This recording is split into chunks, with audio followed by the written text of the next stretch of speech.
Dako Kufado agidi di wo wiase nyina say COVID-19 de enti say asumasi de wa America de ni bi ya wono de wa fa serious a champion not the fight against COVID-19 not just about 3 weeks to elections na afi na bud na keka say na MPP4 of course MPP4 pia bon tell say nipa edi akiri pa and MPP4 na koye we wa ha omnom koye we wa ha se be brinti na COVID-19 numbers no ekosoro no and until we John Boadu general secretary of MPP the futu kese aba ama all political activists especially MPP4 said sa health worker kese no de enkobesra ko bia enyai nanka omo find better ways because it's difficult to say it depart 5,000 the wachia obuka some practice social distancing extremely difficult bebre beba no omukuta no omu se nose mask but I can tell you any bebre me no so say nose mask apart from me many few people bia made the blanket crash it hokronpa obi hum because of my height others na there o say nose mask akra bia wu hu nanim eti obi person hu say bia na say we ya maybe eti person we nose mask no ya no ya na difficult to control and until Roger Bodu eka say obesre get the common train sakakra no mompe other means of meeting control numbers no yet it will be very effective to reach the electors and answer the voters now person wokoton wasem na ema wo no enti ye no ye futu a Jobodu e de aba ene area so keke bia mate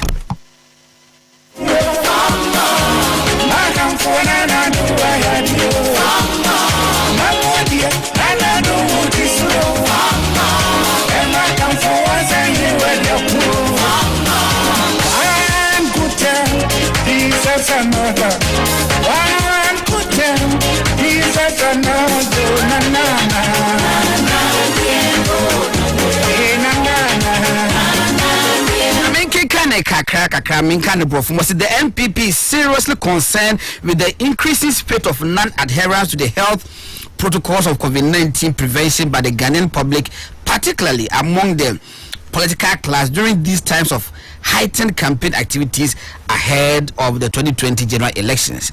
These activities, including health walks, floats, outdoor events, mini rallies and the likes, have largely been characterized by some breaches of the COVID-19 safety protocols, such as the protocols on social distancing and the wearing of face masks.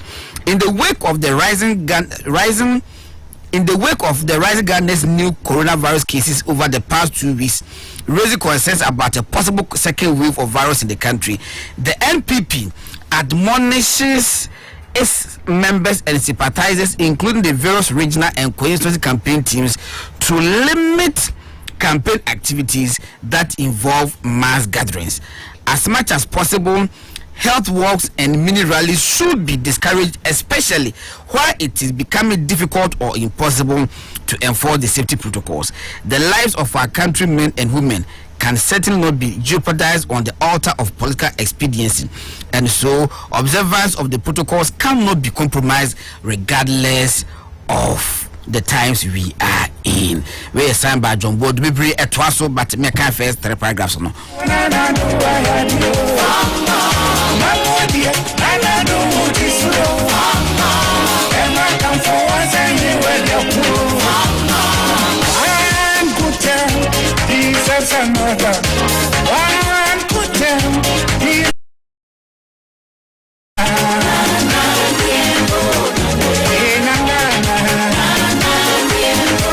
Abuza for me characters ko for so dey no no woni mo nwuni ankasa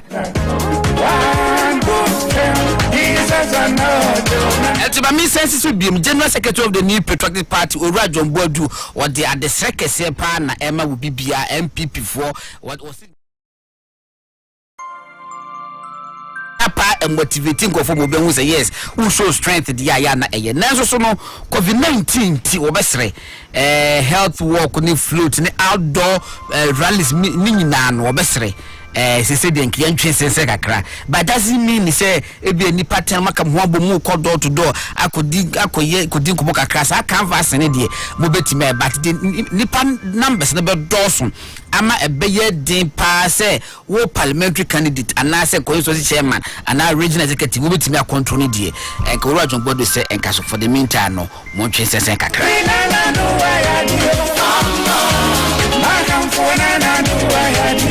na John Dramani Mahama so tisi mu no de ono so se wotu fa wontie o adeba kwa me hunu bebe na surprise me pa na say John Bodu sorry John Dramani Mahama is a communication expert really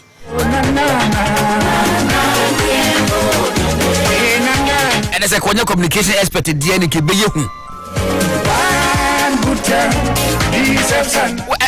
we are see wo enkomo a ye di no wo insedwase ye wo insedwase nkomo ho ena ye wo nkomo nso a yetimi di ni dem ya ni ye mani mpia bonten ye nkogina simpie so enkasa asem no in fact ye wo joke bia ana kasa bia yetimi kasa de sere ye ne ya nkasa mpo ye ho but ye no okogina bonten a ye nkasa asem no e wo bedwam menya sure so obi nti bi da se o hadie said na ye nya ye tuaba den ya ukofa aponche kura ba obetimi awini yes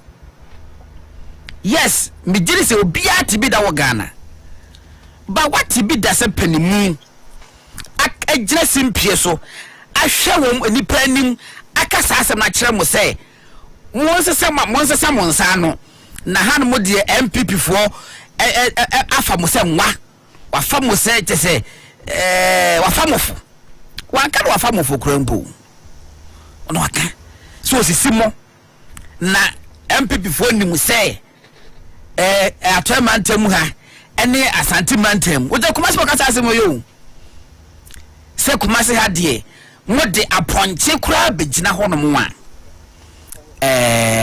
ebeto abama no abuza for the mekan patriotic yi kasa we ye kasa ye nyina yetimi kabie ye nyina yetimi kabi en menye so se ye ka ba be ka no so e ye bone but ye kana bonten me pacho ye kana wode ye kana bonten ye gina simpie so e hwe nipa nim kasa asem kire no and this is John Mahama for you wakwa Eastern region akwa kasa asem we ye me say Ghana for so or Ghana for na ebusafo I don't know ese obi and the standard bi asa omuta say omo na ekuta marking scheme no John Mahama kan say we dia no omo ntehwe but man different person enkoka ewo MPP obetese we be si wo Ghana eka by now enka bebe John Mahama fire wono akoma nkofo sika say so MPP ni no kwa kasa asem we eche John Mahama ewo gonja eka John Mahama be penkofuo bi ya na namfo no wo etobo kaka chomo say MPP ni say gonjafo eye nwan na omo say to central for ka say mama headlines say MPP man calls these people goats, sheep, frogs, lizards. No mu ria or hini bi so a politics so ye ne de ya NDC politics and dem no wasa be tachire abe press conference. But John Mahama ko kan Eastern region wafa no ho adi. John Mahama ko kan Ashanti region wafa no ho adi. 2016 John Mahama ko Ashanti region the same thing wo kan. Wo ko Ashanti region catch Ashanti region for say just say Ashanti region for die just say mu je ingrate ade afanya mo fe ye mbapa anya mo fe because ye the gold krampo ye for mamwa mo buka se mu hu hwe John Mahama ne kwaka asase mu yi na abusafo eto de bia nseni wo hono ma wo kana wa mo break kakra ya na hadwe ko so ka se wo di na chia because as we ka yen enka there are 1001 responses 1001 responses people can respond in equal measure if not more and if not worse and more better heartbreaking ones because very excruciating words na me dey ma excruciating words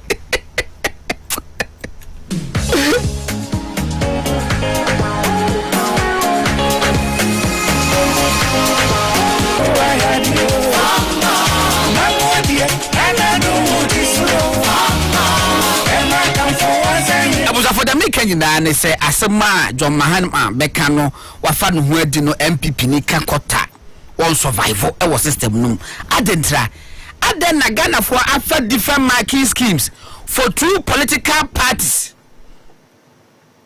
The MPP be ya enye no mu esemuka the NDC be ya enye no e wo semuka but NDC ye wei mun kasa MPP ni ye bi se pe no matiesim after all of a sudden makokofa mo thinking cap am de ase hey we nye we de bomman we de bomman na de jomama eye no ebo cap ana obi le satete no ebo man but John Tobo, the worst is yet to come for you. What I say 2016 unya ya chese Adhering o we fen fanaman mugwase kwan so it could be say be still won't recover because of greed. It could be say still won't recover because of greed, but one and no kan ye will say o jere say I don't even know what because she has been she's traumatized. Na akwa kudu ho no mu kansempa obetimi aya makumase man kansempa obetimi aya ma Ashanti region Eastern region kwa you say be apeso ye bia wo de ka of obi no say de wo ka kan de wo ka kan nyina te say de wo do no wano edonwira ebi ngo na nado kwa Ashanti region na wo ko otufo o say tutu ho ekodi nkomo kwa je na ho nshasa na wo tie sia bonte ani Ashanti region fa kodi nkomo ana na ka che ne say Asante Kayo Asante Kai eno ntino MPP fo bomodin ka be pesa voice na mabo MPP fo bomodin na mo nkwa bontin na enema o matimi aye ni nyina no o mo nkobo ho deru just me paraphrase waka Asante Kai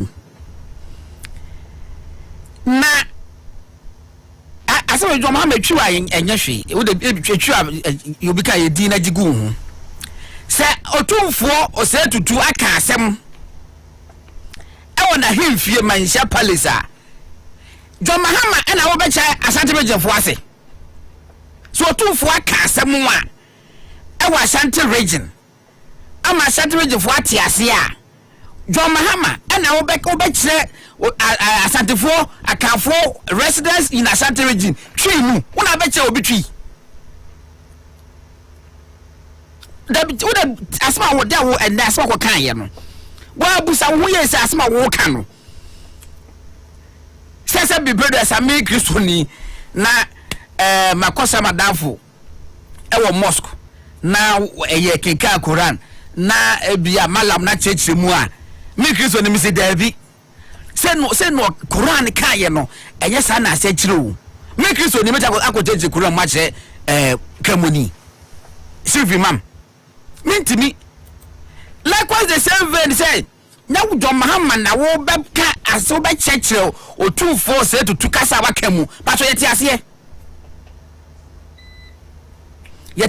enu ntino John Mahama he communication expert na is kan die to bo kakra Jesus another one good turn Jesus another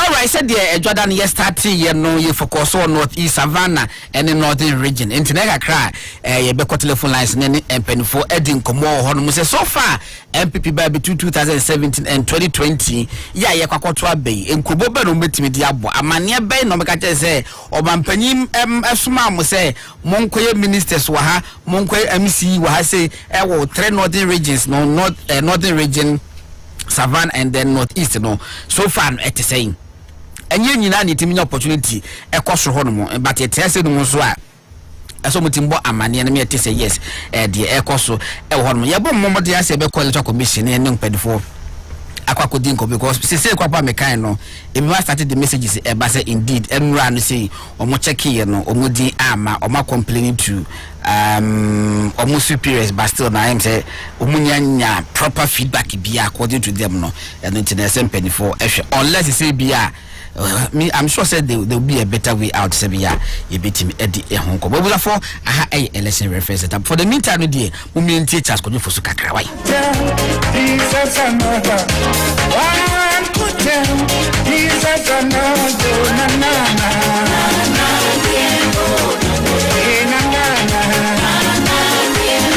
we are streaming live on Facebook as well as on YouTube Oman 1071 Oman 1071 ewo Facebook and na YouTube so kwa betimi eja message nka krampa cho ma message na enye civil just say ma ehon enti na ensa enye short say be obi betimi ate ase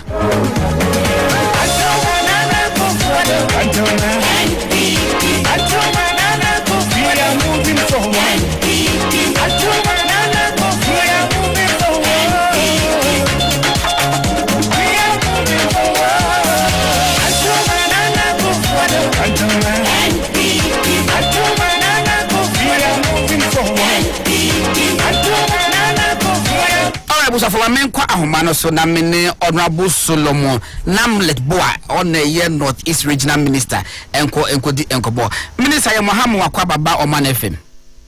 Yes, thank you very much. Good afternoon. It's Yakopon adom boko pa matese utwi no kakra nti se ye be no salad talk no ho ye be frafra na. Say me twi de enkoye o. Ba se o sika se enkoye no kwaje se koye. But say about kasa brofo. So that not to express it myself here. So okay, no problem. What fa mama me busa question in tria no what you man no say twi na betima ka so brofo wo de fa ye bi ne enko komo ne de why you matic you ba fa honorable na regent say da be na we ba kra be ma presentation na wa badada let me say good afternoon to your everybody in the country. Because this is a very important medium that all of us are proud of. By the grace of God, I will be in Accra on the 26th of this month. But the region is very healthy, very calm, and very peaceful. Everything is going very well. And Nana's name is everywhere. His candidates' names are everywhere for the December 7th election because of all the many and good things that he has done for the region. All right, and then to know Northeast region, Minister, what's the next first Northern region? No, you come Northeast region now. Me patrol, me public education kakra. Cover areas bay and a capital in here. Thank you very much, Mr. When we talk of the Northeast region, we are talking of the area stretching from Nampugu Mauduri to Sheponi district, and what I mean by stretching from Sheponi to Nampugu Mauduri district is that we have 6 constituencies that covers the Northeast region. In terms of land space, it is certainly larger than the whole of Upper East region. But in terms of districts, the Upper East region, because of their long existence, is far bigger than the Northeast region. But if it's about land space, we are far bigger than them. So we are talking of Munkugu, Natali district, we are talking of Yiyo Nasan district, we talk of East Nampusi district, the West Nampusi district, the Cheponi district, and that of the Nampugu Mauduri district. So it's we are around the enclave that is very close to the Togo border, stretching from Walawali. Before you get to Walawali, you start the Northeast region starts from Nasia, and then it stretches to Kongo. Then you move towards the far east. That's the Northeast. That is Munkugu, Yiyo, and then the Cheponi. So basically, that is all about the Northeast region. All right, Minister, Cheponi, unfortunately, Ghana for Bebre says news to be an ebeba previous years, and I think even last year could be by. What is the situation, security situation in the region, especially Cheponi? And Cheponi, you can say is one of the hotspots in the region. I must be honest with you. and we are putting all the measures in place to ensure that before we get to the election, the place is very peaceful. We are working assiduously, and I can assure you that we are very much on top of the issues. And by the grace of God, the election will be conducted peacefully in Shepuri and like any other place in this country. We certainly come to the Bunkrugu district where I am the member of parliament for that matter. We also have one or two hotspots that we'll be able to contain the situations leading to the election.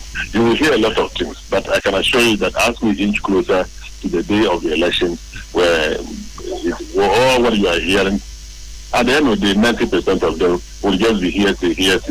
Then we'll take care of the 10% that we are sure will set the peace of the place. Then we are good to go. Okay, that's very assuring. But IGP, please for issue statement about Bontia or more hotspots. No say you're careful. Baby, northeast region. No, just a movie chapa papa. One now we Rexec saying chairperson. Your person that assurance and once again from you say indeed Nyamiaduma December 7th, just days before December 7th election, on the day of election, and then immediate after no so no. A person that assurance if you all say Bibia Bear Jojo Honwana. Yes, and as a chairman of Research, certainly I will not be able to disclose all the strategies and measures that we put in place to ensure that the Northeast region is peaceful leading to the election and after the election. But I can assure you that the Ministry of Interior, in collaboration with the Ministry of Interior and the Ministry of Defense, we have put the needed measures in place, and we are at our best as far as trying to contain any potential disturbance is concerned. And you will be happy by the grace of God that by the close of the day, on the 7th of December and 8th of December, when the results would have been declared, inshallah, in favor of the Excellency Nana Adhering Akufo-Addo and all his parliamentary candidates, the place will remain one peaceful region, one peaceful country, and one peaceful identity that we have here. So, so far, so good. And we are very much.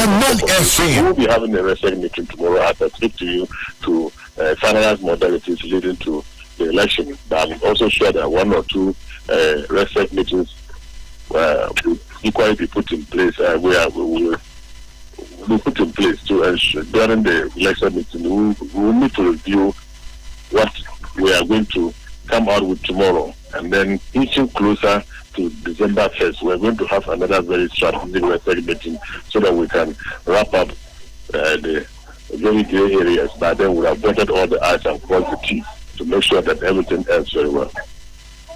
All right, Minister. Afe yanko infrastructure na say yanko development so far region hono kasa muso matimi anya wan kasa watimi advocate obomodi ama motimi anya.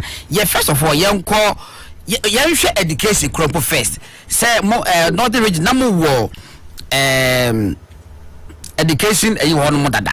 Na more free education, just some small aspect to be. But Sure. But say now president and as MPP for a day, new one by say free education, free SHS no. First of all, difference between present one and the previous one at the same. Oh, it's really been very marvelous. And whether you have been to school or not, every Tom, Dick and Harry in the region sees the Christian High School as a game changer. If you look at the percentage increase in enrollment ever since the inception of Christian High School, it's something that is amazing. Across the length and breadth of the constituency, in the region, in all the districts and constituencies for that matter, I can tell you that enrollment has increased by over 67 to 70% in all the schools. And this is something that the people are so happy about. You get there, nobody talks about anything other than this wonderful man who has come to change the narrative in this country. I'm talking of His Excellency, the President of the Republic, the humble Nana Adhering Akufo-Addo, the selfless president, the president who is so focused, the president who is ready to call it the broth and break all the odds and make sure that in the midst of the challenges, he's able to cut across and put smiles on the face of his people. So if it's about education, it's not something that we are in doubt. In terms of infrastructure, it cuts across every secondary school we have in the region. So that is the more reason why some secondary schools already have cleared this issue of double track. I can talk of Gamaga Senior High School. I can talk of Nalego Senior High School. The Bubu is following suit before March next year, and all the schools are following suit. So far, the Senior High School has come in with a lot of developmental activities in terms of infrastructure provision. And this is something that we've never witnessed in our country's history as far as this enclave is concerned.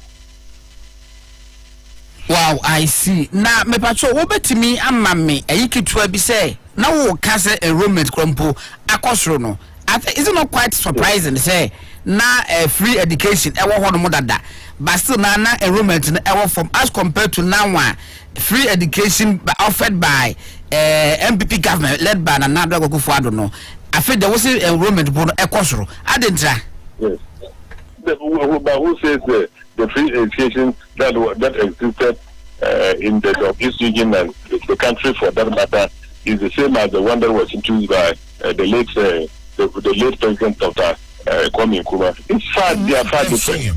When you are talking of Nana Free Senior High School, you are talking of free textbooks. You are talking of free meals for students. You are talking of free uniform. You are talking of free exam fees. You are talking everything that goes with education is free today. This was not what existed before the introduction of the free senior school in this country, which Northeast region is the microcosm of Ghana.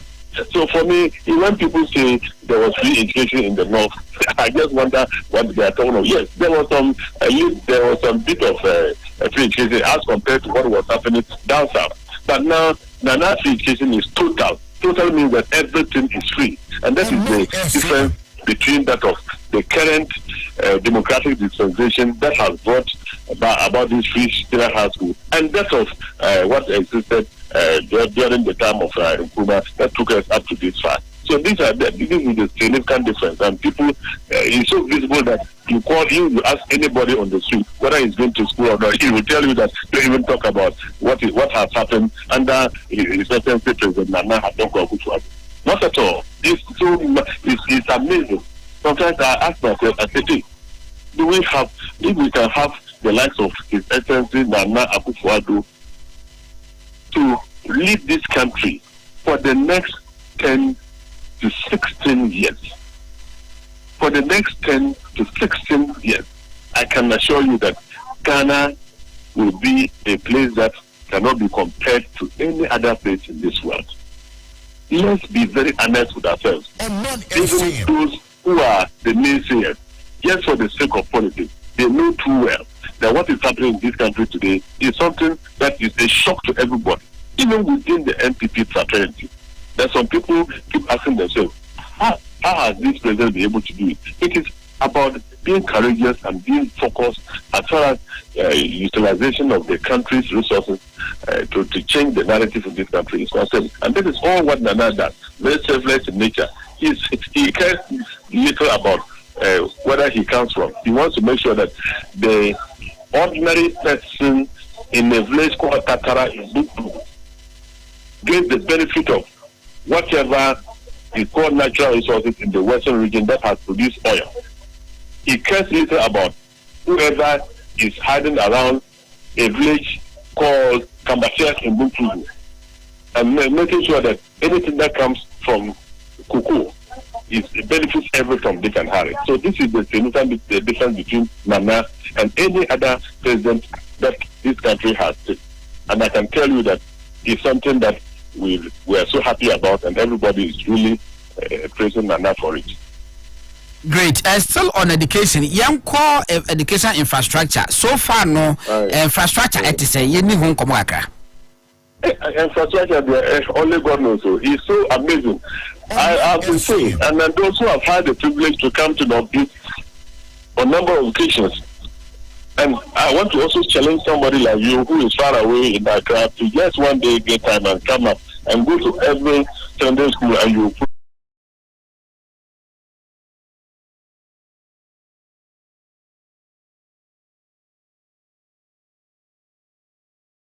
social development. The girls' dormitories that used to be something a worry. Now we have it everywhere. And you go there and it's so amazing that this is what has happened within 4 years. Once upon a time, students used to eat outside. They would set them on the floor. No dining hall. Today we have a 2,000 capacity dining hall that is almost completed. Today we have a lot of solid buildings that have been put in place that you call classrooms.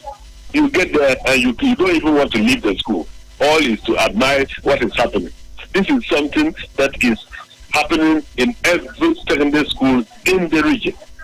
If you get to Nalego Senior High School, Gambaga Girls Senior High School, you can compare Gambaga Senior High School today to Adhering Girls in terms of infrastructure development.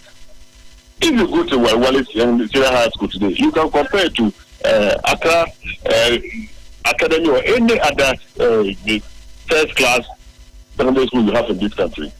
This is just within 4 years. So it's so pervasive. It cuts across every nook and cranny of the region.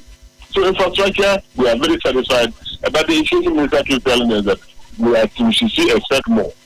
You can just imagine this commitment from His Excellency the President of the Republic. Yes, this is the story as we speak today in the Northeast region when it comes to infrastructure development in the area of education. Okay, say now one can say double track, stop gap measure big day but to solve the number of students now air corner. So far no schools being in the war Northeast region or because of infrastructure air cost of no we move through double track and also schools being. Well, we can talk of Nalego Senior High School. They are off the double track now. We can talk of Gambaga Girls, a model girls senior high school that is really the name is soaring every day. They are off the double track system. I can confidently talk about the Bubu Senior High School, which is on the way to clear the double track system. I'm very sure that by April, the double track system will be a thing of the past in the Bubu Senior and Bubu district. The Bubu Senior High School is also working hard to go off the double track system. It is the same with Yaraba Senior High School.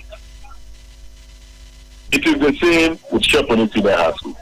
So the list is endless. And you can find time and space to verify what I am telling you from the Education Directorate. Because a year ago, before the presidency, the president, as the regional minister at a program, I had assured him that the good work that he's doing for this country, he should not be surprised to hear that the Northeast region will be the first region that will clear itself of the double track system. And by the grace of God, it is happening. And I'm very sure that before the close of the year, the story would have been 99% excellent. Yeah, and the minister, a deba and kwana are going to that baby school be said na lerigu say a big school and a chip on nina ya kesakese a deba pada go into it within 2 years after the matimi every double tracky a debenta. It's all about classrooms and the places of sleep for the students. These are the two major areas that the government has really embarked on over the 4 years. Hello? Minister Bachomi meeting. Yes. So it's all about the education infrastructure, classrooms, and that of dining hall. That of where they will sleep, places of sleep. These are the three major areas. And we also talk of science labs that are currently under construction. But you know that one is not something that will prevent other students from the educational authorities from going off the double track system. These are just additions to whatever has taken place already. So be rest assured that in terms of educational infrastructure, dining halls and classrooms, we are more than satisfied that no school in the Northeast region will be under the double track from the next academic year, which starts hopefully in January. Thank you, Honorable. Back also, road network is also at saying to be now quite long. It had road network Northeast region. So far, no, Ubitaka, sorry, anything. Yes, and roadway as I talk to you now, we've not been left out in terms of the critical roads that His Excellency put together and declared this year as the year of roads. All the major road networks that since the day of Adams never saw attention from any government is receiving attention today. For example, let me start with the Bukubu, Dindi, Nankwandu route, which has been a canker, an albatross hanging on the neck of the people, that a lot of pregnant women lost their lives anytime that's why they were going to be transported to the Baptist Medical Center because of the bad nature of the route. There is vigorous work ongoing on this major route. It's done by city construction. The Koreans, you come and see the side camp. What they are doing is so amazing. They have cleared all the major rocks. But they use the roads not to even. They use not to even the road. They not even pass. You could simply call them saddle. They were not just even passed. But today, when you come here, it will amaze you. This is over a 200 million Ghana city project. You talk of the Bintri Nalego road, another major intervention that is really changing the dynamics of that area. You know that the Nalego Bintri enclave is one of the food basket areas of the region and the nation for that matter. Everything is going very well. If you go to the Wugu road, another major road, it's something that is happening. In fact, it will surprise most people to know that until the arrival of His Excellency the President of the Republic, not a single district or municipality received any bituminous surface in the area of road construction. It is just since 1992. This is the first time that you will see that the township roads in Nalego, which is the regional capital, has been tapped. This is the first time that the Wawali township roads, which has never received attention since 1992, has been tapped. This is the first time that the Gambaga township roads has been tapped. Since the beginning of the beginning of the not even democracy, the creation of mankind on this earth. It is the same thing that is currently happening in Bukugu now. It's the same thing that is currently happening in Cheponi district and all over the districts. So I must tell you that if it's about the road infrastructure, the Northeast has not been left out, and any person that is of a doubtful mind can take a ride or a drive to any area of my region, and he will attest to what I am telling you. We are very satisfied. The place is healthy in terms of the government. So politically, the party has become so attractive because of His Excellency Nana Akufo-Addo's effort. And I can tell you that we are really good to go when it comes to the December sense. And we are very sure that the people of the area will partner now at his back and give him a very resounding victory come December 7th. Oh, great. That's great. Now, Minister, and to know, I can't be about Bobo Swim, Patrol, then no more to me every 100% a contractor no handy over. I'm a regional or free or free equine also. Yes, most of them, for example, the township roads have been handed. All the townships I'm talking of, the Nalego township roads, it has been handed over to the Ghana Highway Authority. The urban roads, everything is well in place and it's over. Gambaga has followed as well. Wali is seeing the second phase of the bituminous surface. You know, they do the first coat and the second coating. The other areas, the contractors have delayed it, probably because of this COVID-19 and the fact that we also experienced a lot of torrential rainfalls in the area. So you recall the type of unfortunate flood that engulfed the region in the past few months. It's not been something that is pleasant at all. So all these together probably has slowed down the work of the contractors, and I'm reliably informed that those who delayed, most of them have some of them have received payments and they will bounce back strongly. With the critical roads, these are 3-year projects, and I want to believe that looking at the speed of work, they are very much on course. That by the middle of next year, we would have seen bituminous surfacing in most of the critical roads that are currently undergoing construction.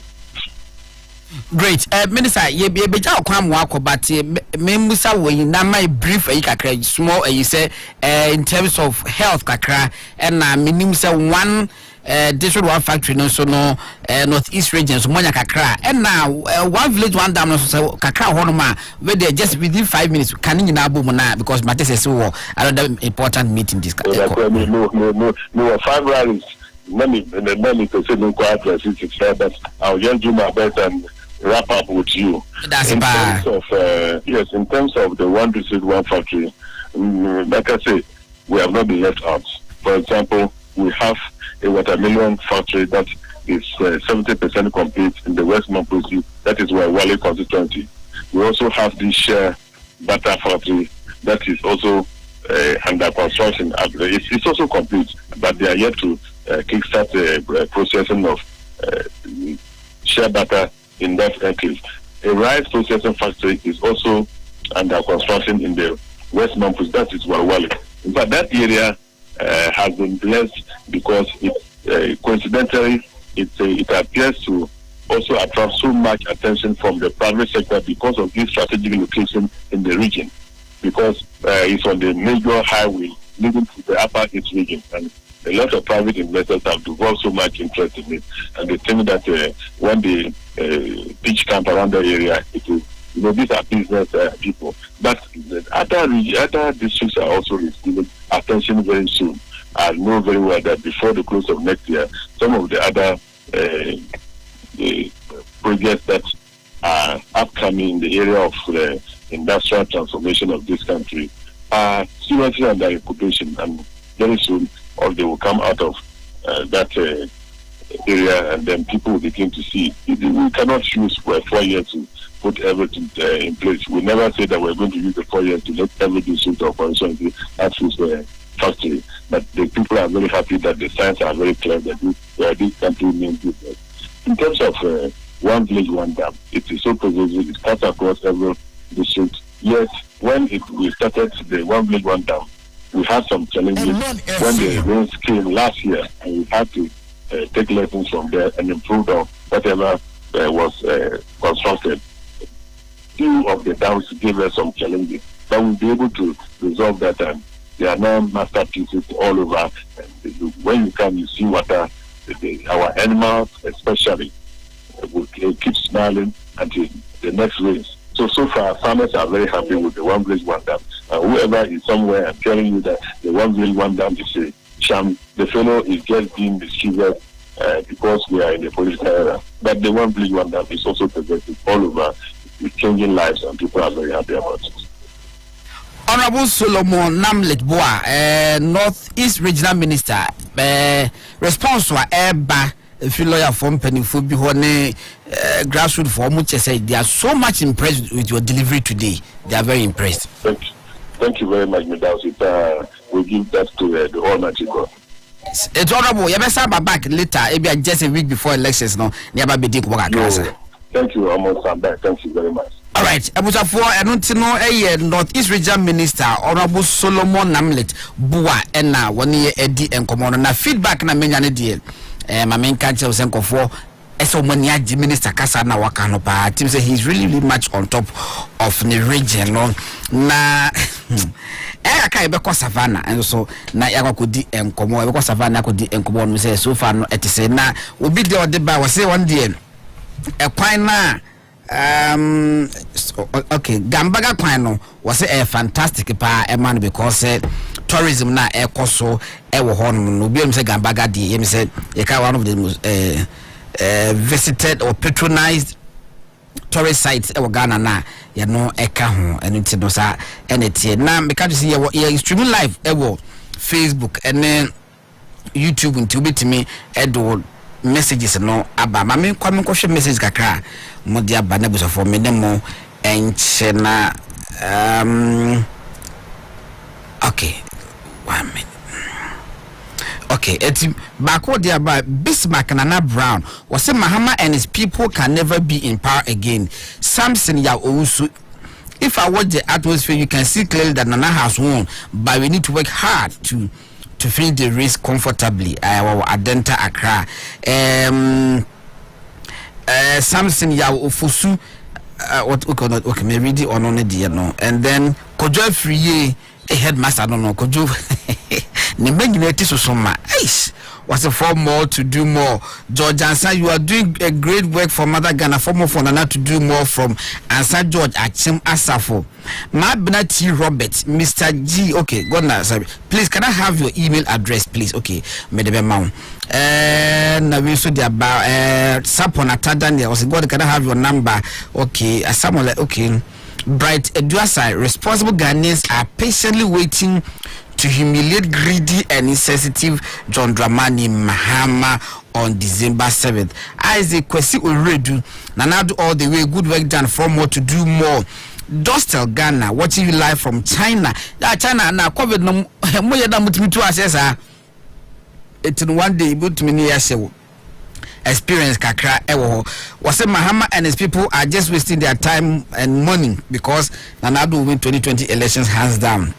Mamefia forget Mahama and vote Nana 1. Ask the minister to translate his submission into his own dialect. Bright Eduasare. Never too late to do a good thing. Ebia Sako be my memu be so I can sakra. Then the could ni patete. From a Wutu Braku, fantastic Nanado, Yahuza Swam is also added in their band. Was the various policies and programs we are enjoying as Ghanaians, such as free SHS, 1D, 1F, 1 village, 1 dam, constituency ambulance, NAPCO, massive infrastructure projects, etc., would have been possible if not for the timely intervention of President Nana Addo Dankwa. Although Itama was a which sensible Debbie, the patrol in Yanisa, would they do be Ujape and what Nakabo, and no, Mamenko. Ahumano so na men tutumika enko Savannah region, yes, Savannah region na men MPP regional chairman enko di enkomo Alhaji Dusu Sulemana ya Mohamu akwaba menya Alhaji natisai ya da nyamias na Alhaji butu ife wie hello Alhaji. All right, now Miss Savannah region, ye nim komo kakrai. What was said first nani na ka northern region hono and this ya team ya say Savannah region. Me patro ye public education kakra. Ye ka Savannah region na mo capital ne hefa and na hefa na ni region ekofa.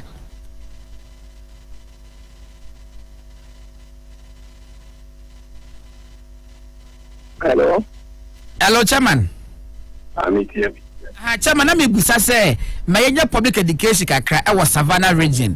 Savannah region no first they can northern region when your team no say Savannah region e cover areas bay number constituencies bay and na e war sa region hormone na send e MPP dia and I say NDC dia but you say anko so what me ka dia. So me that me that city the person here your excellency the president, the strongest, the selfless leader. Oluna Obama Savannah region. Michelle Pa. Hello.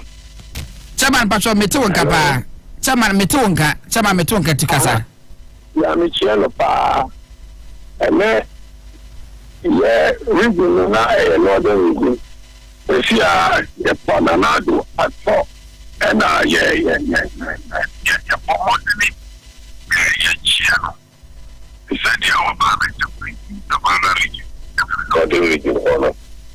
Savannah region was a long constituency, namely Salga South, Salga North, Yatokusogu, Taboya Mankargu, Damango, Sola Tuna Kalba, and Bole Bamboy.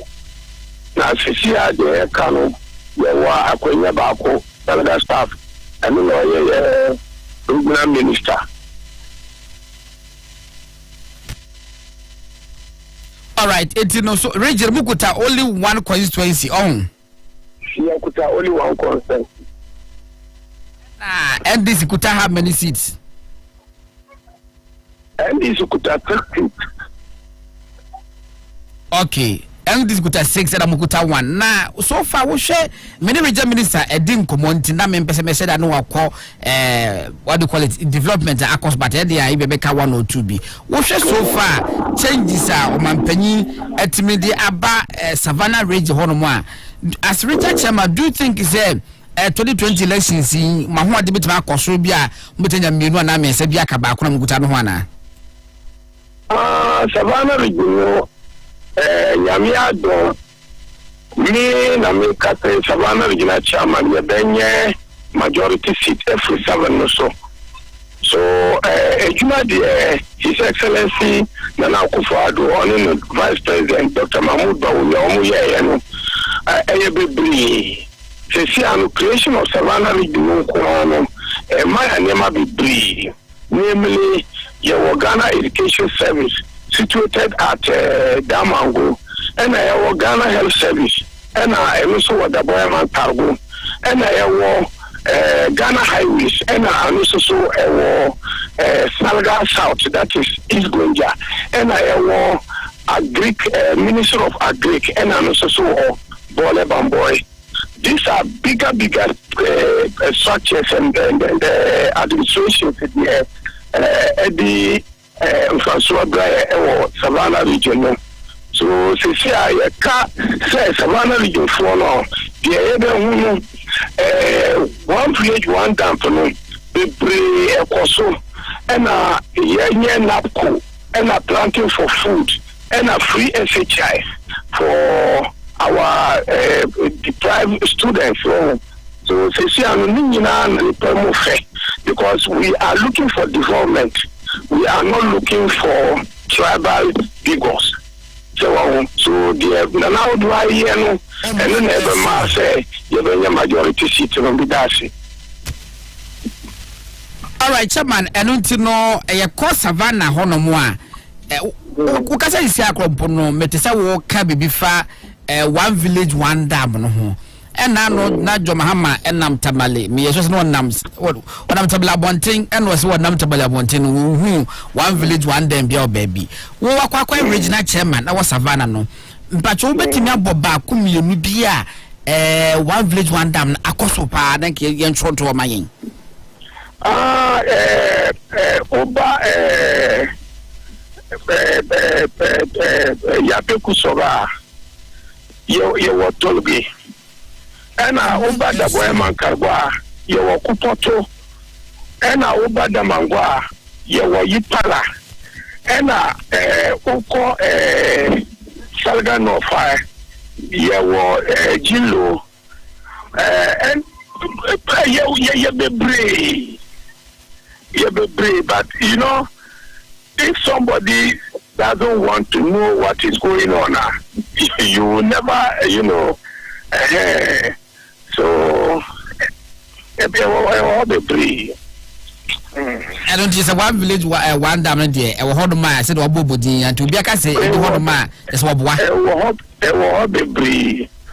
And I say life so Obadamango constituency wa Sesia Yawakabampe Kanantu Murugu Mognori Boroto Bidima Langantre Kojope Sulpini Soalepe Yiri Abukari Kura Bodu Kura Lorito Kedendele Pa Kedendele Pa 3-unit classroom Nina projects never be His Excellency the President Ayame and as Ciano we follow the development. So Entina you from now Obia say MPPR no mobile Dimichi. I call road network is also at say was Savannah Mapano the Tamayi Kakra. I think road network no road network no His Excellency the President Nana Akufo-Addo waya die pa sesia ube free Salga Abba Damango capital no ube fa bunjai ye sisa kweno ena Tamale Sagama Kango Road dano omudima former president nya ena onye jumano se fia jumano omuye ena uko salga pandaya na jumano koso akaka kando mowi ena uko salga bimbila akaka krana o na enso wi ena usaba dobo man cargo uko dobo man cargo the boy to man cargo to Riasi to Sandema, that is inter-region. Kwano koso, and I will call man cargo mintasem, kwano koso, and I uba damango susua, damango to be paid kwano koso. Never be brain in ya. So kwano diamante menka. Kwambe na former president Ninuya Bema no ya aban wanti manya abanji free ni sebo no. Yes, Tamale Salga and Salga Mankango. Enkomo kakra bia mate ne se sa kwan na wanti mianye omujato hono ma nansia no masa e de ama contractor fofora wo ye no mate se wo mo wo constituency wono na district bibire no ebu afu se kwan no aban ma ne da hono mo che dodo na ana da fe na ye ba beto aba e na omo ye wo ya no sen no enyesa adiano ba no minimum regional minister ye ko engineers and planners omo ye come fie so many times omo die one my attention so and nipa so omo ye demonstrations when you continue doing demonstrations and don't see the contractor what are you supposed to do? You have to look for termination of the contract. Wow, Cecilia de Kai Cecilia Obra person on the president. Now omudi nyama omudi ejuma say onye ejuma no say kai say onye na nipa no say Obra no ba obetuma ya baby. Now it was about that.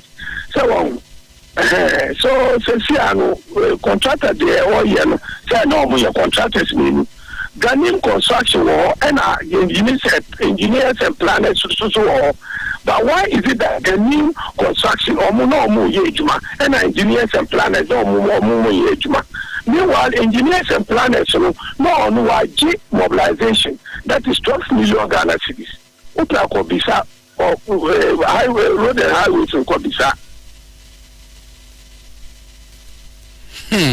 Anu ti se moje kwan free ni sebo no de master te eye kwan no frankasa omo ye kwan na efa education school asemo so te say schools be na bia na obuhia dane ho so afa yetimesi am dormitories yetimesi am na de bi kopa na ye day afa omotimi de board facilities abeka ho any bia enrollment that you no put bia na ministry na education for service and safety you may decide not to answer that.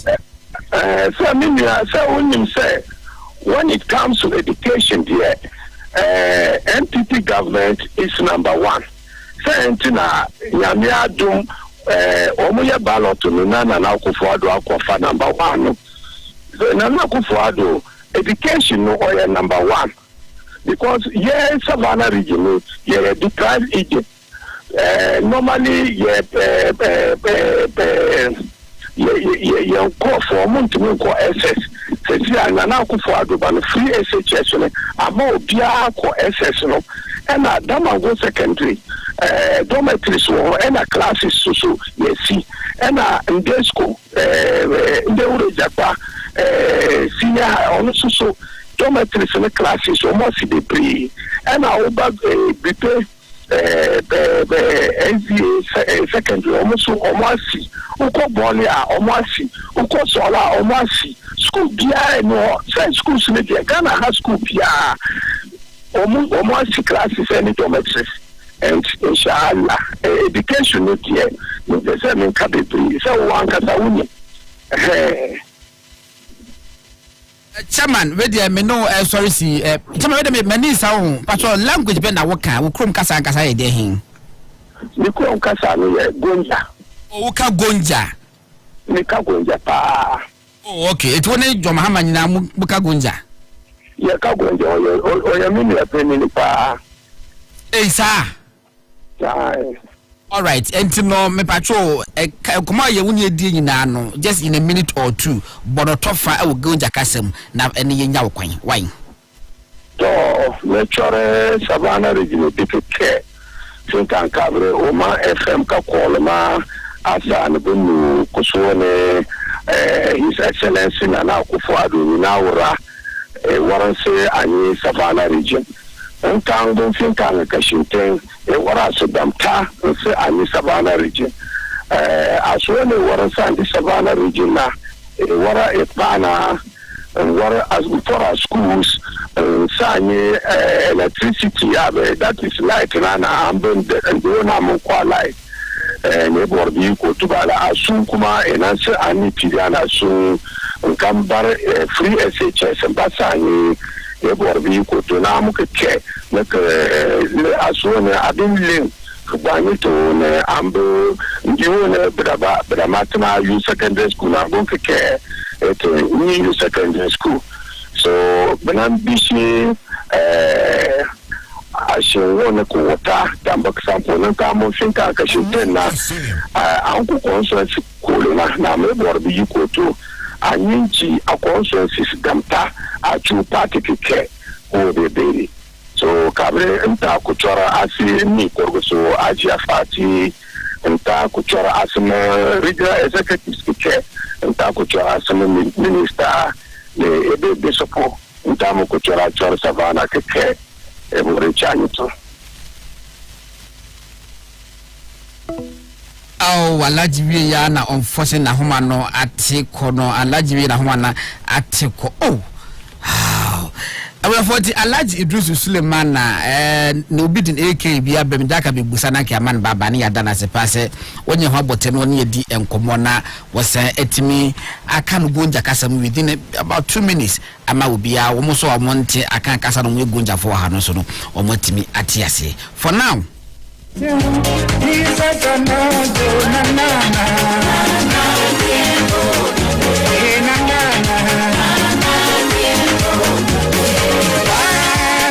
Abusa wuti fie no ade ne enkikiu se election bi bana kwakoto abama MPP no wa na woto ama ho anasa woto ma dachi ma wo baby o JSS2 na wo dwe ho dachi bi ana eyete wo sen kasa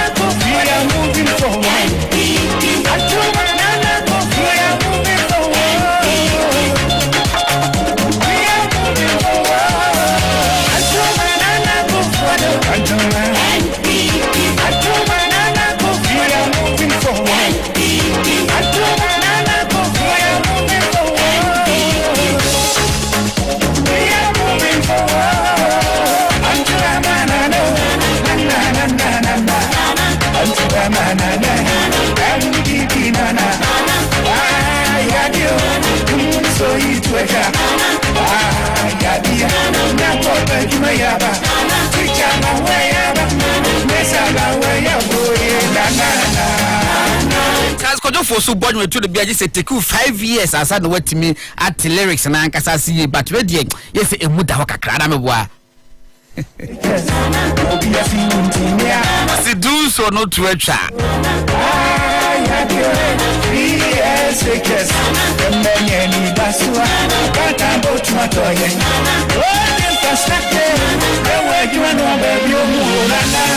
road infrastructure railway dwana baby mo na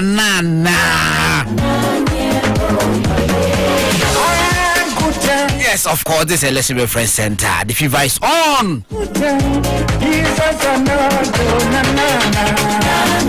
I was saying to be put into the mood of elections, what I say, but a decent campaign. Forget about to be a use unprintable words, no. One can say to me, I can say, I campaign about ye ma etie, and no, and person can send me a market that chibino or Mumbai Ferry. Now, Joma, my small one number, okay, I will make us a first, and make us say, beside Joma, Kakasa Asebno. Yen you now, ya can be, and I must admit. You know, because the constituency very dear, what the sub producer appointed Kraku Jahonomoa, ubetimi awini. But you know, ye paid ye, yeah, people of conscience, no. Ye nimsa symbol, ye intimate kind of one thing. yentimi nyina bedwom nka eti wo gina se dwase na wo ka na wo free se dwase ko gina nipa mbebre mu a yemfa se dwase kasa no enko ho mekan asema John Hama ekaye na I didn't want to repeat it but bi no say my more because God no waka no ho e don't know me prepare me ho e kra me sa abosa voice me bossa voice na John Hama e wo kan no e wo Eastern region no ama wo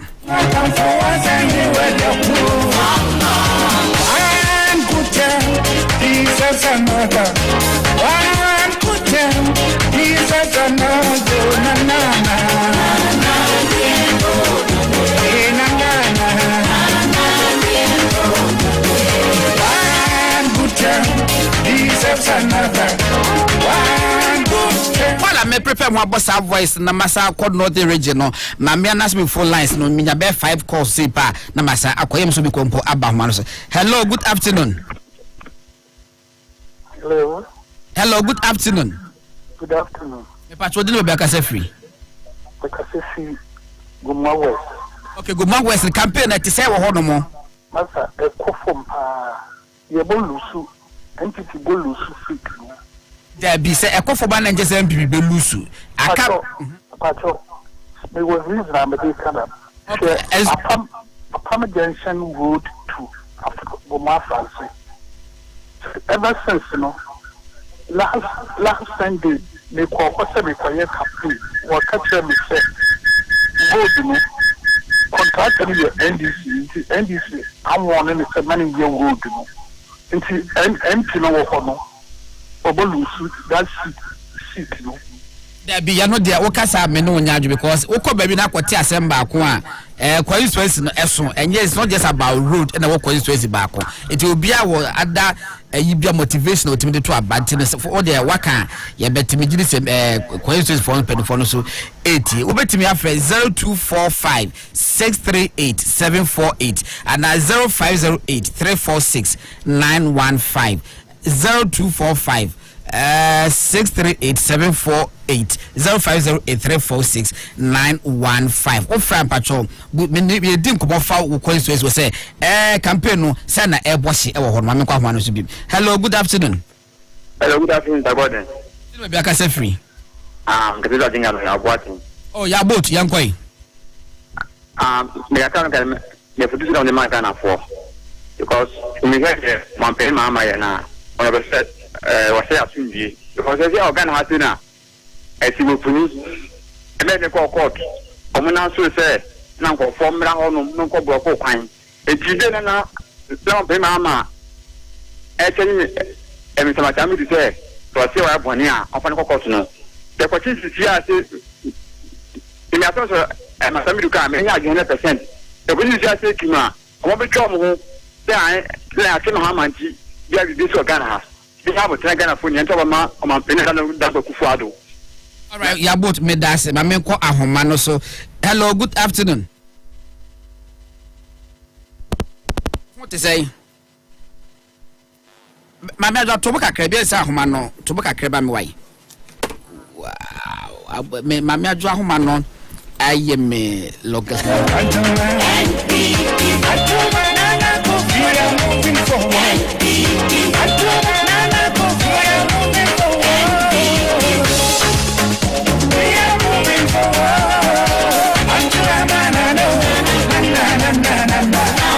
Alright, Mama, Masaba, my uncle. Yo, Gordon. Yes, Mammy. Me say, Collecrossy, Prince, or young one, dear, Collecrossy, why not come to one? Okay. Unamisha or what is? Well, precious now, now, maybe I can. So because a young road to one another, or see one good deserves another. One good deserves another. Mama don't know the Namawa. Can't man no back about what because ultimately the same time. Ghana for one money now, most ultimately now, but you should be coming out a thing of piano. Then another bit of a food japa. No, the piano would be your road in the end. That's why I assembled. I mean, hello, good afternoon. Afternoon, what is that? The madam also why. Yamiadum, you come in any home, Mr. Santa Fonte. Started for us. Okay. 11. Me was sending you can. Maybe cano. Can we say, send your mom penny that and the near brain and near brain. When we send the last term, Naka, when you 4 years now, won't remember him. Kin and near band to a pa, near piano. When some say to Mano, and in your baby, I'll be a young man, and on that side, the minutes are bad. Yeah, young can say, you go a minor. They talk to me on a Panama, the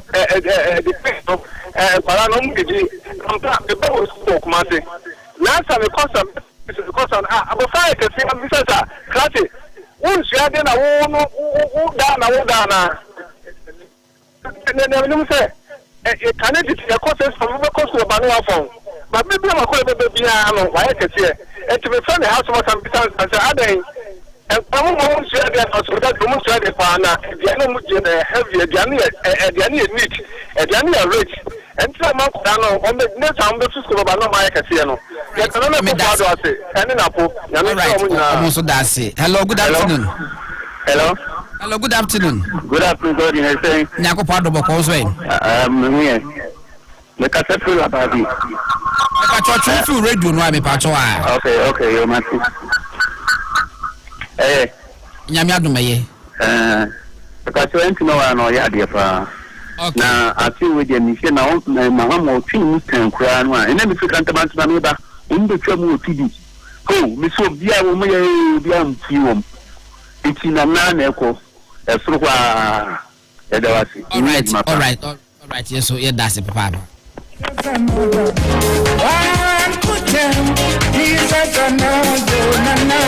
Hello, good afternoon. Hello. I shall not want to radio, so I can miss a while. One uncle. But I don't know, former president, I am no Cassetta. Money Casson on Cassetta. But you're not going to anything, Cassa. Your former president, your Bahama. The Casson on my bathroom, I am soon Cassaka Panacha. John is what? Why? Yes.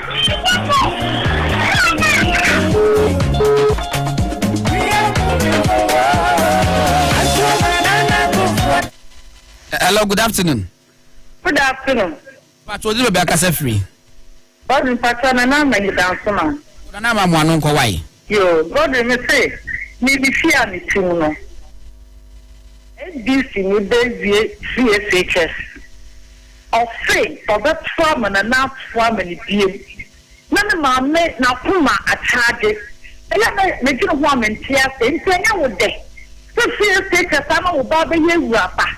Ma apolana sinu ma me tunu mutan obetra ma NPP nti e be frɛ ta wo pan ema sitima president akufo don't me many now bom ayentate ono kwa do ba wa ya de obi ka to wa ya pan nso akufo do ba na obi esu se na apan ye ye di ko toje gu fam mo me tuo na akufo do so no ko yan konkum dem ta fe konkum yem na aba we de oye adwuma afa fa me nkoma me da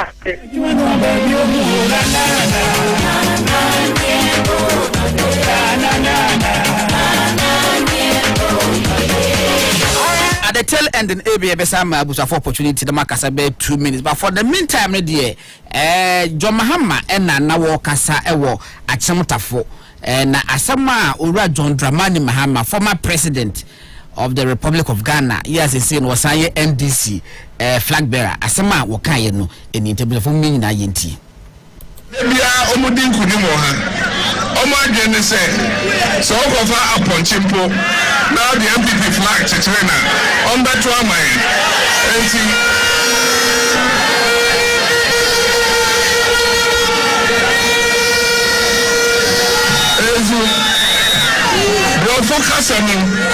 Bravo Kasamu, they are taking your vote for granted. Because Omo himself, Omo ba benwa, Omo ye video, Omo anye shio.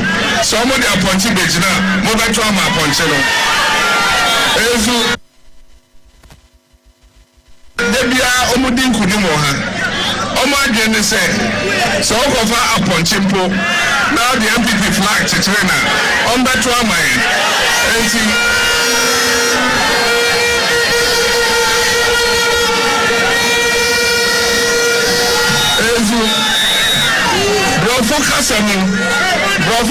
they are taking your vote for granted.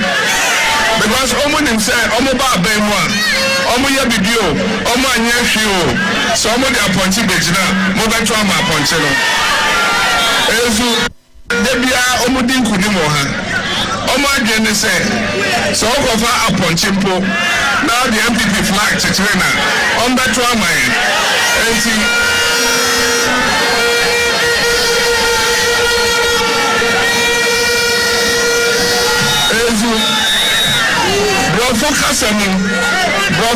they are taking your vote for granted.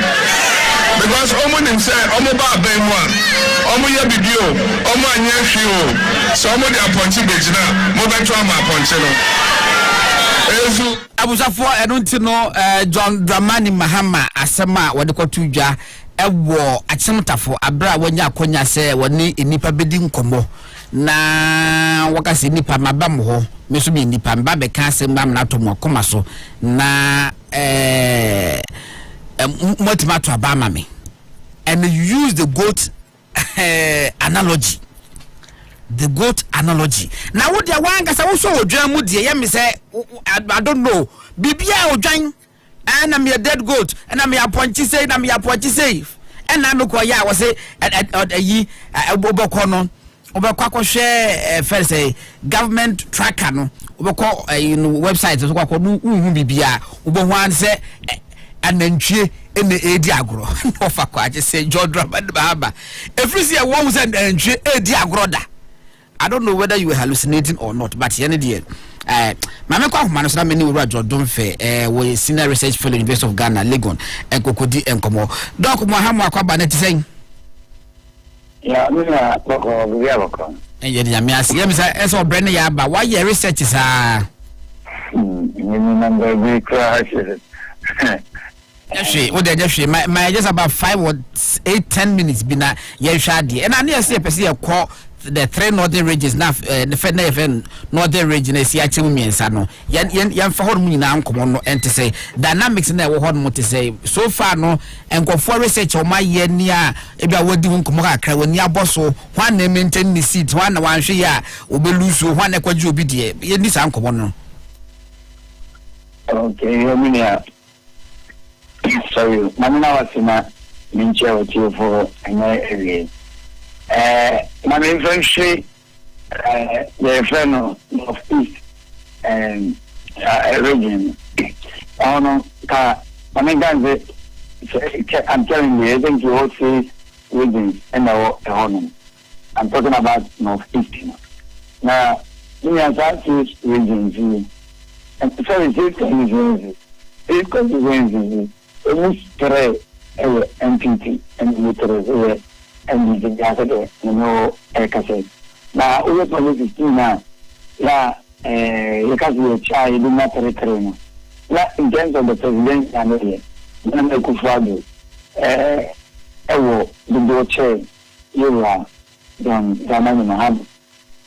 Now, and now we look at the research.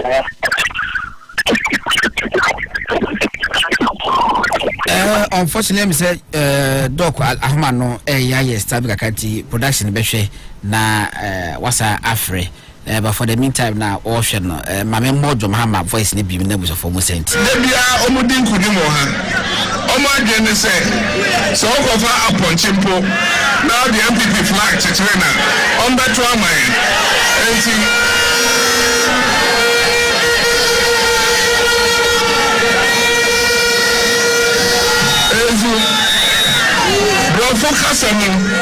Bravo, they are taking your vote for granted. Because Oman himself, Omo ba benwa, Omo ya video, Omo anya shio, so Omo de appointed bejina, mo ba twa ma appointed no. Ezu debia Omo din kunimo ha. Omo adwene say, so okofa appointed po, now the MPP Mama sa kwa homa no se menya dok kwa ba homa no dok pa chona wo kasa e na homa ne twitwi pacho ye nto aso ya ndina me kase three regions in the frame of East no so share that is constituencies na wo na tell la me no kase emu nyenza ye MPP dia ne mu nyenza so ye NDC dia no na bibia di bibia chese enema nsheda enchinji obi a wo compare 2016 no se de enema siye na yensheda mu change bia nti ye ko ene se NPP yire omu a omu sabe kan mu 3 season ama iga jonja mani mama so en sabe kan 3 season na me na me ka presidential no 2016 na ku forward me di ka o da region asabra mi no ka say the region no iga jonja mani ana ase no na yiwo kai kakra che na ku forward ba NPP yire no a 3 season na e wo no de ya na omu teso no omu yire omu a bia de DPC say omu nsade tinyaka the only difference is that home na na seat no benda ho kakra parties na winning you know Oman said that winning with so much but man can say all in all no 10 people no one it is you know in South Canada ku fado anana make 2019 na you rajo mahama sa no kakra in that region let us say what compare 2016 na do mumna anko odin kumimo that's the region, but over 2016, presidential for discourse conditions is now. Okabo Mabuti, and now the Taka Crash and John Damani, Mahama Baneno, and Nema Saka Crack, 2019. I mean, that's the year 2020, a woman. Telling me they are moving common, national survey, the pocket of conditions, and I now that northeast region and Casade, and Okase, Yanko. Enkonkoye any constituency behind it. I'm not so sure of what has happened since 2017. Yeah. Was that 2019? What's that work on? Sorry, 2019. But snippets of information we sniffing around. Won't be as a change be about and as the same. The change about. Making iron conditions about conditions. Okay. 20 change, you know, let make 2018 your own. Region, you know, offer any fire survey results now. And I make for the age in 2018. 2019, make us say, you are John Damani, Mama, baby, Tina, make for the credit. And the crowd make us say, ever margin the Domuntano. Semana ku for the campaign for yes ma bi so mu yiro mo pa o region presidential na ku for the nkoni de 2016 odi nkono sabe na yiro John Damani zon ko for yiro mo pa sabe o ma take lead no o mo ti maintain lead na me kan say 2019 December no mo take lead no na na do na 2017 2018 ya no lead in that particular region so ka so ye no region ay analysis na sana na etie pepe 19 na December na John Mahama LED wo northeast no na edebe na ekoma wo no na edebe na ekutia na nado ene ya te John Mahama etimili diye yo mina kan say o she 2018 2017 na make me design ya ka ya na kufa do na 48% 49% 2017 2018 na kufa do na 49% de mono na you John Damani zone na 32%. The master difference ke sia na ba ni nyina na sa tam no na akwai se PPP for na America se o da na mi chechi nge na you are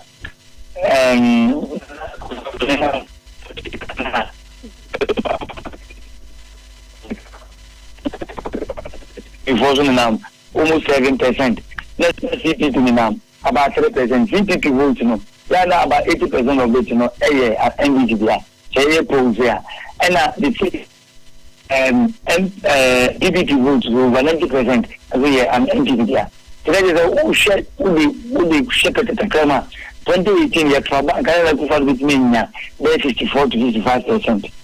Now 2019 another so ethipa the sooner tea no ama you John Damani so manual say ekosopa the whole Ghana no we can go to Korea could do almost 40%. Manana so tea from 48 one eba kaka ze odi CPP ni PPP vote no education ni ya ne still na do bitimi na be 49 wa bra na ni de clear 2019 nanka we headed towards second round na me remember the interest that the new the second round man the we are about nanka na ba na bu ga ne ma be na ekutia na ado ene ma na ekutia na ado pa no free SHS 2017-2018 no amanfo ani dia ma free SHS 19 na Omanfm na ado de omo to ama no ala ta free SHS no me fa corruption no ga ya te pa ba ye ntie no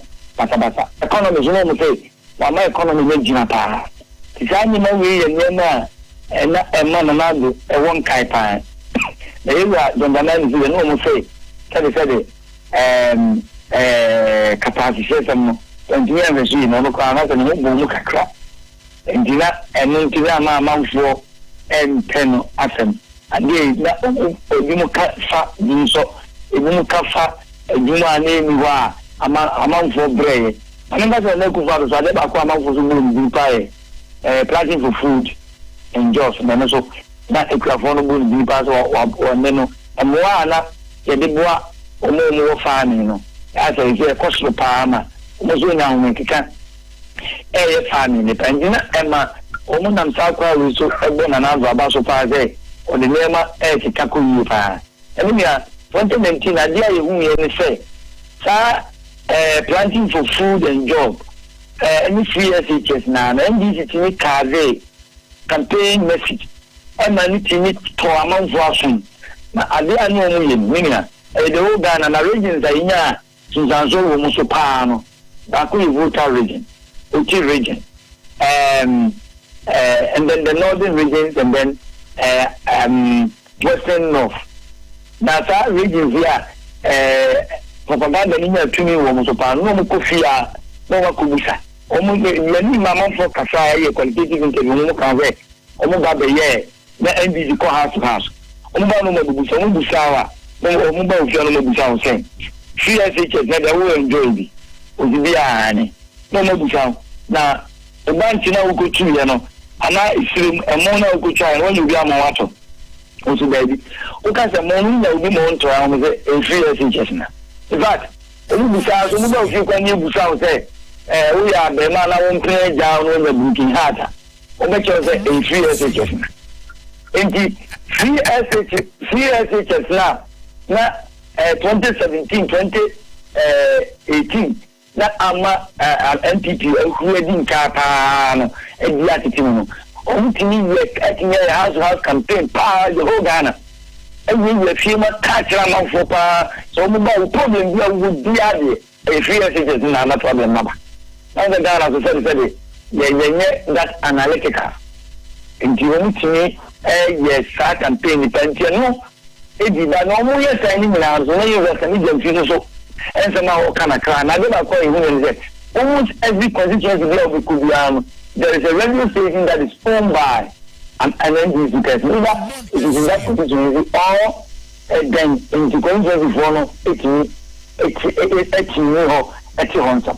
Now I dey ba ko ihu na very surprising again almost all the radio stations NGO almost programs be omo ya if I say the monitor be in the building na office say Mugabe mo di omo yin and omo chia na say omo aso ko omo fire no omo tini fire ni ensam no se ba omo fire ni omo di ni na no omo e ko ni ana ko mu wi na na ku fa do ba e be won to do kwa na CSH so di ba ya ni ama vo do bi da omo ama ko fa bi ani fe fun ba CSH di ento e di ka je me try interview no ku the frozen the area some good to black MP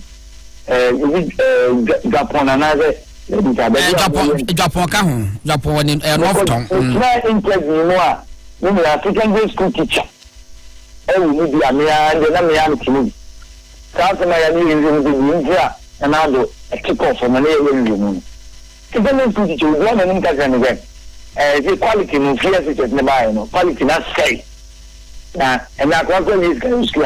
If you do count me, you never be in track when you answer me. Say, I don't know that we can cover them from the election. And that will make a young and later overcome. And all catching the fear sectors in Kina, Japan, or the bunch in Mayento. First, of course, you not put a bunch. Kubaya, Kukuya Bantaba, and Yato. Fear sectors in the economy, not Sayama, and then you took Ukufabanja, Uliviento. Na omudu Omanfm say na na bi nche fear sectors na omuma kwanton omubanchi omuma kwanyo omuma omutika omade tinyage and omuma.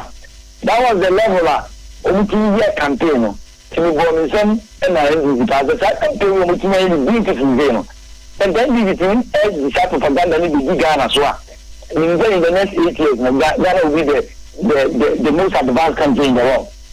Because with me, I was shocked. The kind of messages in the campaign here, if I don't be there, but in the Nancy 2020, the ones that campaign about fire. In the number 2017 and another holding, 2018 and holding, 2019, or confirmed because of this negative propaganda. But I'm in front of all that, still as a control about a way that 47 for China Kubina. Banan ke because second round. Nana second round the link to the way you can. And non-FM. It's year 2020. And now you asaya the idea why is that region view the whole region in Mako Akoye of research.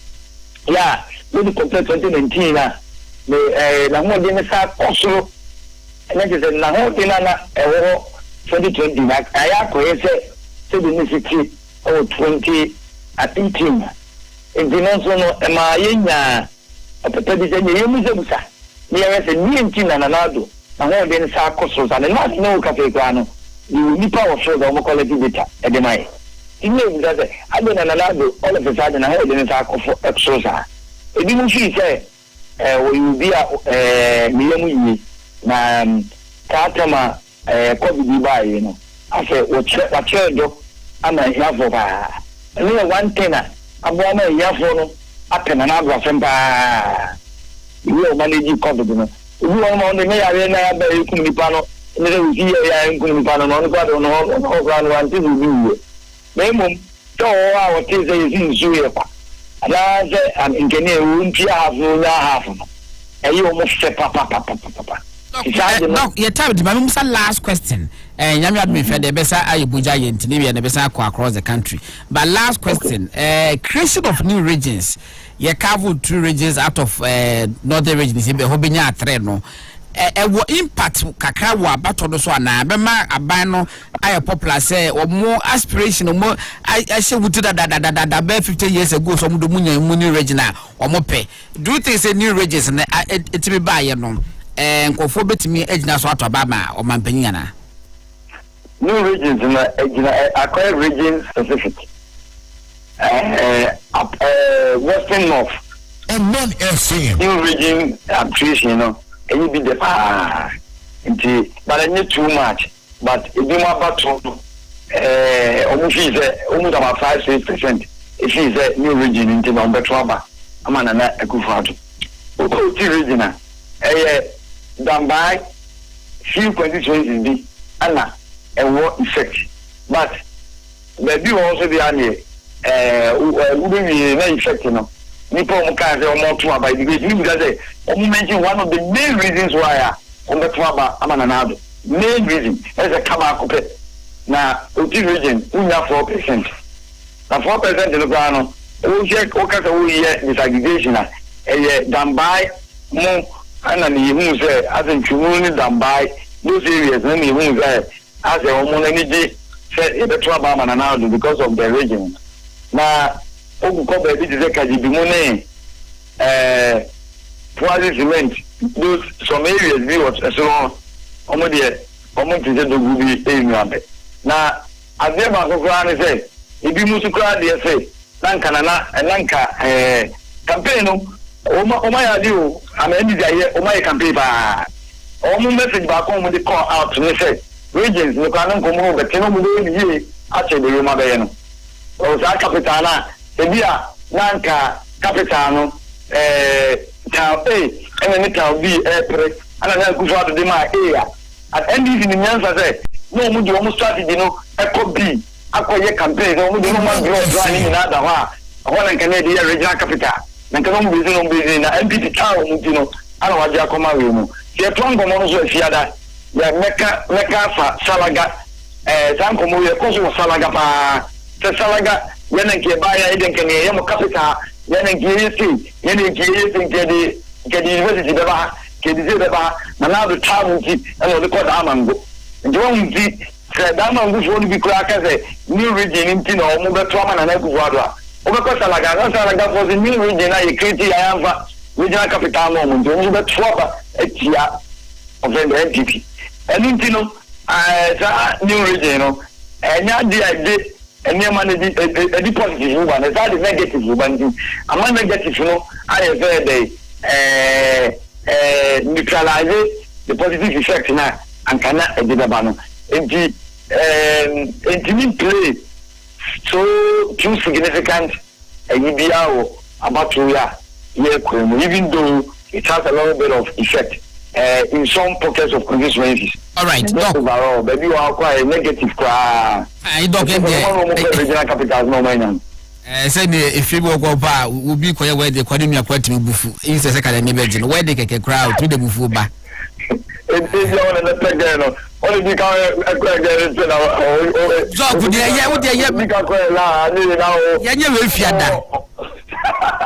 I was a photo touch or don't face in a research for the University of Ghana, Lagos, and I didn't in Kumona, 1 my year inside Kakra, the 3 regions here, northern region, northeast Savannah, and the northern region, and Casabamenco, Facebook Live, YouTube, Lamenco share. Messages and confirm so there, but I make a kind of crap because yes, sorry. So Joe Mafu was a damango Daboya Salaga North to fall for the MPP. Samuel Wahinebin watch you live from Dubai was a good job. Odo Tema, which somewhere do the Messiah Mamu Yusuman. Please apam the Rampon Road. Watch the please. So yemi enko okay. Kwame Kechi former for na opinion 80 kaswa wow. John incompetent Muhammad took us to IMF and blocked employment in the public sector. He want to come back for where? All right. Messages in the Bibri and Abbas in the messages Bibri and Abba. For the meantime, voice and I'm official no. Yago Padum, Yanyama Mutama Bakuma Mona me fa sorry so.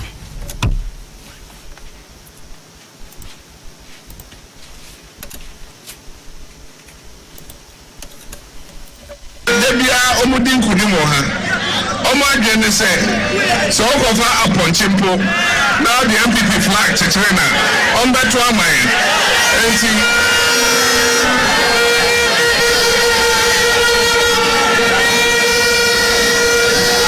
ezu bravo kasamu they are taking your vote for granted because omunim say omo ba ben one omo ye bidio omo anya hwe o so omo dey appoint bejina mo beto am appoint no ezu debia omo din kudimo ha omo agene say so okofa appointimpo now the MPP flag chitrena on beto am enti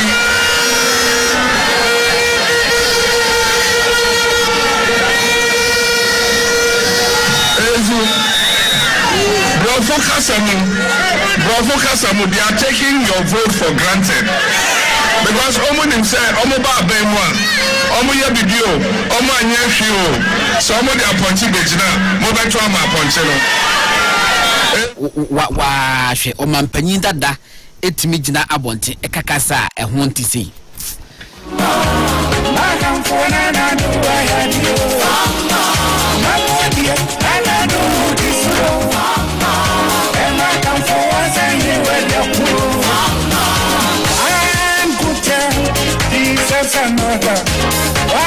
So room into a say a tabernacle.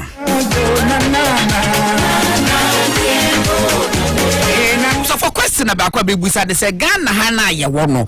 Ya were 2 different marking schemes for two different political parties ana yeah expect so many deliver at the same optimum level ana asema John Dramani Mahama akan wa ha 2016 wo kan ye ene nsembe bra wo keka edidi atembasa basa kasa ehonte sedwase kasa wo kan abonte na busafo enti no wo mo se Ghana o mo de asema beba enye no obetimi akabi no omote anase omonte. This was Let's Be Fresh Center. Drawing the curtains.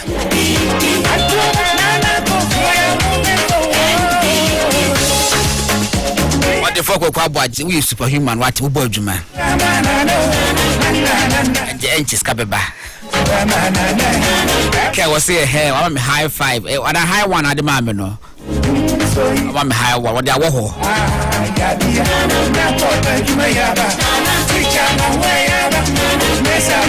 Head of production Solomon Sasume self akwabra kwache.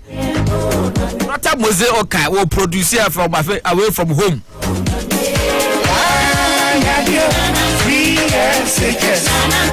And now focus also can who knows if it didn't my camera no.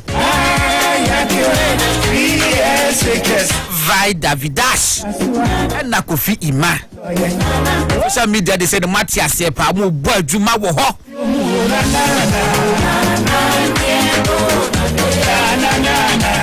Ya santie gba so no ti ho no mo no uboniti nko anko ya no awosunti kakra. Jesus another. What ti ho mitimi hu manim akwati ho ofe. Me na mi chase so na chase mi o. The Bogu connection.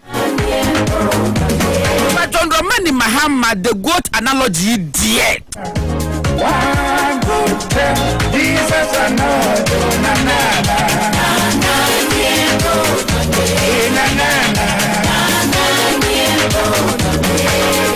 I was for Namia Duma channel for on Nasa agenda. If I'm going to Nasa Bedia Comedasi.